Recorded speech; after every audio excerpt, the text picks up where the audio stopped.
Praise the lord. అందరికీ దేవుని ప్రశస్త నామమునికి మహిమ కలుగును గాక. ప్రతిదినము అనే అంశముల గురించి కొన్ని మాటలు మనం ధ్యానించుకుందాం. ప్రతిదినము దేవుడు కొన్ని మనకు పనులు అప్పగించాడు. ఏంటి ఆ పనులు అని చెప్పేసి అంటే, అపోస్తల కార్యం 2:46 వారు ఏక మనస్కులై ప్రతిదినం దేవాలయంలో తప్పక కూడుకొనుచు అని ఉంది. అంటే దేవాలయంలో ఏం చేయాలంట? మనము దేవుడు మనకు ప్రతిదినము కొన్ని పనులను అప్పగించాడు. అవి మనం ఖచ్చితంగా చేయాలి.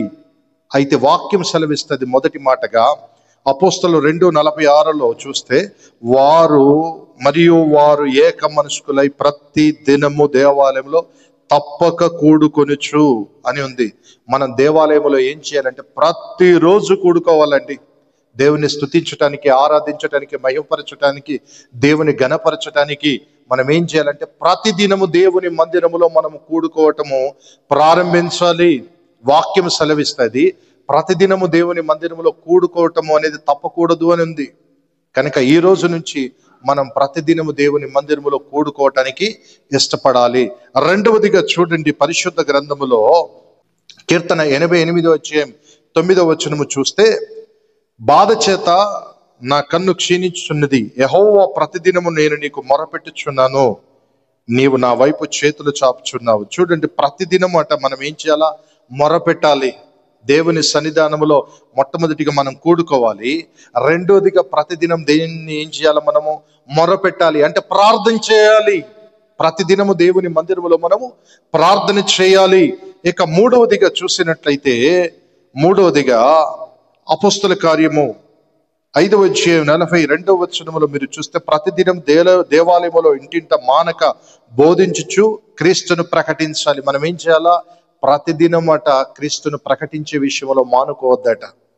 చాలా మంది ఏమంటారంటే, సమయం దొరకట్లేదు పాస్టర్ గారు, దేవుని ప్రకటించాలంటే సమయం దొరకట్లేదు అని చెప్పి అంటారు. మీ ఇరుగు పొరుగు వాళ్ళు లేరా? మీ బంధువులు లేరా? మీ స్నేహితులు లేరా? మీ అయిన వారు లేరా? వారికి మనం ఏం చేయాలి? క్రీస్తును బోధించాలి. అర్థమవుతుందో? ప్రకటించాలి. దేవుని గురించిన స్వార్థను మనం ఎంత ప్రకటిస్తే అంతగా ప్రభుని మనం మహిమపరిచిన వారముగా అవుతాము.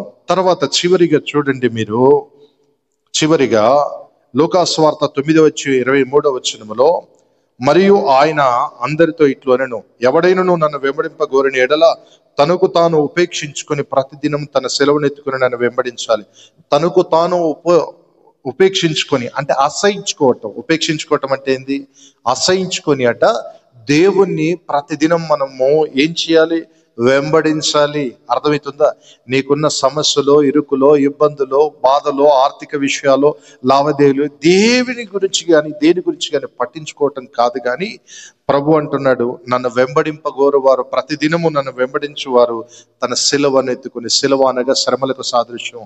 శ్రమలను సైతం మనం ఏం చేయాలి అని అంటే, మనం శ్రమలను సైతం అనుభవించుకుంటూ దేవుని వెంబడించే విషయంలో, ఆరాధించే విషయంలో, గణపరిచే విషయంలో ఎప్పటికీ మనం వెనుకంజ వేయకూడదు. కనుక వాక్యమై ఉన్న దేవుడు సెలవిస్తున్న మాట ఏంటి అంటే, మనల్ని మనం ఉపేక్షించుకొని గనక అసహించుకొని సిలువ అనగా శ్రమలను సహించుకుంటూ ప్రభు మార్గములో నడవటం మనం నేర్చుకున్నట్లయితే, ప్రభు మనల్ని, మన కుటుంబాలని ఆశీర్వదించువాడు. గనక ప్రతిదినము మనం ఇది చెయ్యాలి. గనక వాక్యమై ఉన్న దేవుడు సెలవిస్తున్నాడు, మనం ప్రతిదినము దేవుణ్ణి మందిరములో కూడుకోవాలి, దేవుణ్ణి వెంబడించాలి, దేవుణ్ణి ఆరాధించాలి, దేవుణ్ణి మనము ఆరాధించే బిడ్డలుగా ఉండాలి.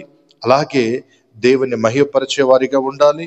అర్థమవుతుందా? ప్రతిదినం స్తుతించాలి, దేవుని మందిరంలో కూడుకోవాలి, ప్రతిదినం ప్రకటించాలి, ప్రతిదినము దేవుణ్ణి వెంబడించే వారిగా ఉన్నట్లయితే దేవుడు మనకు ప్రతిదినం అప్పగించిన ఆ పనులను మనం నెరవేర్చిన వారముగా ఉంటాము. కనుక ఈ రోజు నుంచి వీటిని అలవాటు చేసుకొని ప్రతిదినం ప్రభులో గడుపుదురుగాక, ముందుకు సాగిపోదురుగాక. ఆమేన్. హల్లెలూయా. అందరికి వందనాలు.